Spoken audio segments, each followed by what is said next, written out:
اوپر سے فیصلہ یہی ہے کہ رزق 7 زمین نیچے چلا جائے گا. بس الفاظ کافی ہیں. کتنے مالدار غریب ہو جائیں گے، کتنے غریب فقیر ہو جائیں گے، کتنے فقیر مسکین ہو جائیں گے.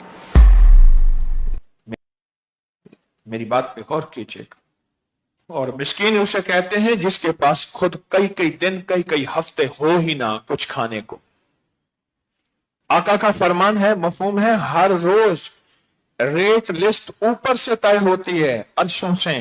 آج اس چیز کا اتنا ریٹ ہے، آج اس چیز کا اتنا بھاؤ ہے، آج اس چیز کی اتنی قیمت ہے. 7 زمین رزق نیچے چلا جائے گا. ڈھونڈنے والے نہیں ڈھونڈ سکیں گے. پھر ہم بادشاہوں کو برا بھلا کہیں گے، ان کی وجہ سے مہنگائیاں آئیں. پھر کہیں گے حکومتیں بدلیں، بادشاہتیں بدلیں، پھر وہ آئیں گے تو مہنگائیاں بڑھ جائیں گی. پھر کہیں گے یہ بادشاہ ہے اس کی وجہ سے، پھر اور آئے گا تو اور بڑھ جائے گی. میرا بادشاہ، آپ کا بادشاہ بے بس ہے، میری آپ کی طرح. اوپر کا فیصلہ یہی ہے. اس لیے حدیث کے الفاظ کا مفہوم ہے، بدترین مشغلہ بادشاہوں کو برا بلا کہنا ہے، حکمرانوں کو. اوپر سے فیصلہ یہی.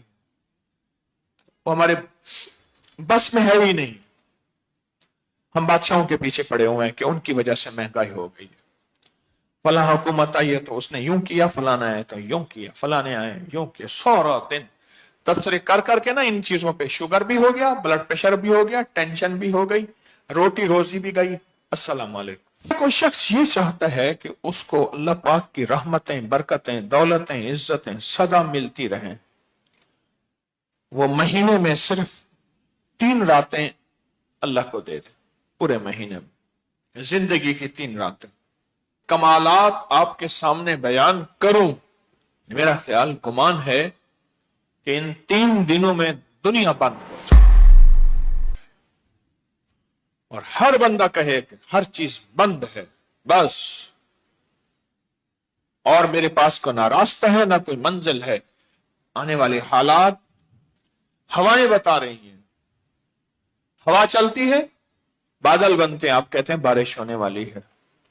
ہوا چلتی ہے کسی اور رخ کی، آپ کہتے ہیں آندھی آنے والی ہے. ہواؤں کے رخ آپ خود دیکھتے ہیں. کوئی ہواؤں کے رخ بادل بتاتے ہیں، کوئی ہواؤں کے رخ آندھی بتاتے ہیں. ہر ہوا بادل والی نہیں ہوتی، ہر ہوا بارش والی نہیں ہوتی.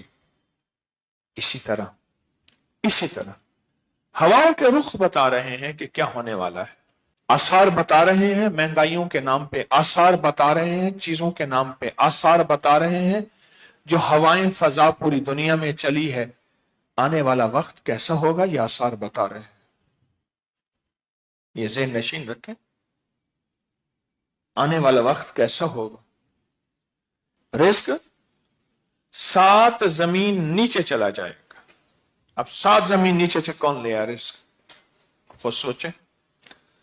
چلو کہتے 10 فٹ 100 فٹ نیچے ہے تو بندہ کھود کے نکال لیتا. 7 زمینیں کون کھودے گا؟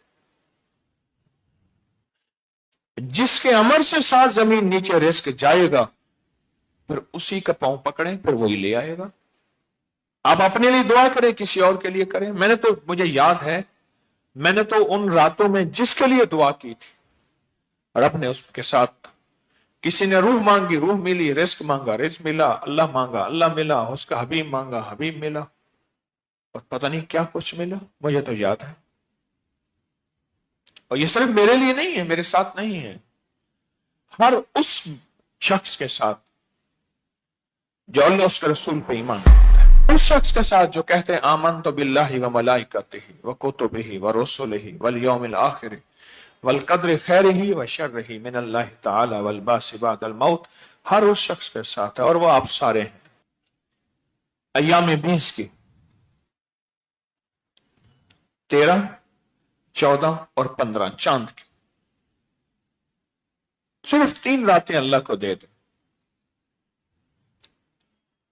اگر کوئی شخص یہ چاہتا ہے کہ اس کی نسلوں میں عزت دولت ہو، اور اس کے پاس عزت دولت ہو، روح روحانیت ہو، وقار شان و شوکت ہو، اور اس کو برکتیں اور خیریں ملیں، اور جہاں ہاتھ ڈالے وہاں سونا بھی ہیرا ہو جائے، اور ہیرا پھر 70 گنا بڑھ جائے۔ واللہ یضاعف لمن یشاء۔ صرف سورۃ فاتحہ پڑھنی اور کچھ بھی نہیں پڑھنا۔ دن کو روزہ اور رات کو سورۃ فاتحہ۔ گھر کے اندر چلتے ہوئے اگر ننگا آسمان ہے تو ننگے سر ننگے آسمان، لیکن خواتین ننگے سر نہیں، ننگے سر اور ننگے آسمان۔ اور اگر ننگا آسمان نہیں ہے، گھر کا کمرہ ایسا ہے، جگہ ایسی ہے جس میں ننگا آسمان نہیں ہے، تو وہی سب سے جو میسر ہے وہی مؤثر ہے، جو مل گیا ٹھیک ہے۔ بڑے لوگوں کی زندگیاں اور تقدیریں میں نے بدلتی دیکھی ہیں، نسلوں کی نسلیں بدلتی دیکھی ہیں، بے بخت کو بابخت دیکھا، بد نصیب کو بانصیب دیکھا، کیونکہ جو سارے قرآن میں ہے وہ سورۃ فاتحہ میں ہے۔ جب پڑھیں گے نا تو سارے قرآن میں جو برکتیں، ساری قرآن کی جو فضیلتیں، سارے قرآن کی جو تاثیر، سارے قرآن کا جو کمال اور سارے قرآن کی جو طاقتیں ہیں وہ سورۃ فاتحہ میں موجود ہیں۔ جو آپ سورۃ فاتحہ میں کرنا شروع کر دیں گے، پھر وہ نظام، وہ قناعت، وہ برکتیں، وہ خیریں جو آپ کے گمان اور خیال میں نہیں، وہ برکتیں اور خیریں جو آپ کے گمان اور خیال میں نہیں۔ ان 3 راتوں پہ اپنی تحقیقات اور ریسرچ کی انتہا کر دی، ان 3 راتوں پہ، کہ یہ 3 راتیں ہیں کیا، اور ان 3 راتوں میں تاثیر کیا ہے، ان 3 راتوں کی طاقت کیا ہے، ان 3 راتوں کی قوت کیا ہے، اور ان 3 راتوں میں کیا فیصلے ہوتے ہیں۔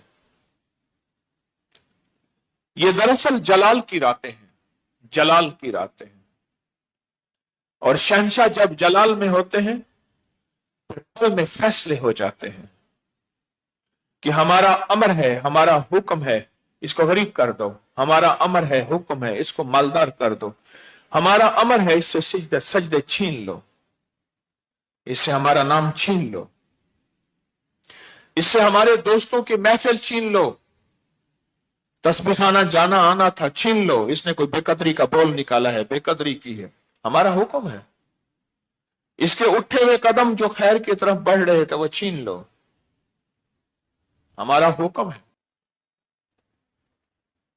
سورۃ فاتحہ، رات، روزہ، سورۃ فاتحہ، رات، روزہ، اور راتیں بھی 3 جن میں جلال ہی جلال۔ اپنی زندگی میں مہینے میں 3 راتیں بھی نہیں ہیں۔ خوشخبری بھی سن لیں۔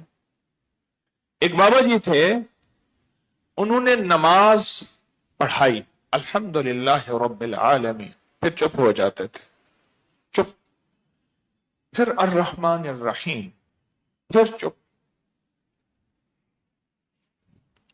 نماز پڑھا لی تو نمازیوں سے کہنے لگے، میں نے آپ کو کئی دفعہ کہا مجھے مصلی پہ کھڑا نہ کریں، آپ کو تکلیف ہوگی۔ تو انہوں نے کہا حضرت یہ چپ کیوں ہو جاتے تھے؟ اور جب میں الحمدللہ رب العالمین پڑھتا ہوں اس کا اللہ جواب دیتا ہے، جواب جب تک سنتا نہیں تھا اگلی آیت پڑھتا نہیں تھا، اس کا جواب ہے حمدنی عبدی، میرا بندہ میری تعریف کر رہا ہے۔ تو اگلا جواب آتا تھا، پھر سنتا تھا، پھر آتا تھا، پھر سنتا تھا، پھر آتا تھا، پھر سنتا تھا۔ پوچھا حضرت کتنی زندگی؟ کہا ساری زندگی ہو گئی ہے۔ اور کہا یہ کس کے لیے ہے؟ فرمایا ہر وہ شخص جو سورۃ فاتحہ کو درد، غم، جذبے اور کیفیت کے ساتھ پڑھتا ہے، اس کے ہر بول کا میرا اللہ جواب دیتا ہے، ہر بول کا جواب ملتا ہے۔ سورۃ فاتحہ کی 7 آیاتیں یعنی 7 بول ہیں، تو اللہ پاک بندے کو 7 بولوں کا باقاعدہ جواب دیتا ہے۔ اب بولے، باقاعدہ جواب دیتا ہے کہ میرا بندہ تو مجھ سے ہم کلام ہے، مجھ سے باتیں کر رہا ہے، مجھ سے ہم کلام ہے، مجھ سے باتیں کر رہا ہے، تو تیری ہم کلامی باتوں کا تجھے جواب دوں گا،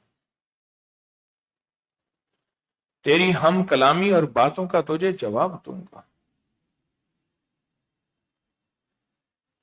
اب اگر آپ چاہتے ہیں اللہ پاک آپ کو باقاعدہ سورت فاتحہ کا جواب دے، اور ایک وقت پھر ایسا آتا ہے اگر کوئی بندہ ان 3 راتوں پہ محنت کر لے اور کرتا چلا جائے کرتا چلا جائے کرتا چلا جائے، ایک وقت آتا ہے کہ اللہ پاک پھر کانوں سے آواز کو سنواتا ہے، اور کانوں سے آواز جب تک سن لے بندہ اگلی آیت نہیں پڑھتا۔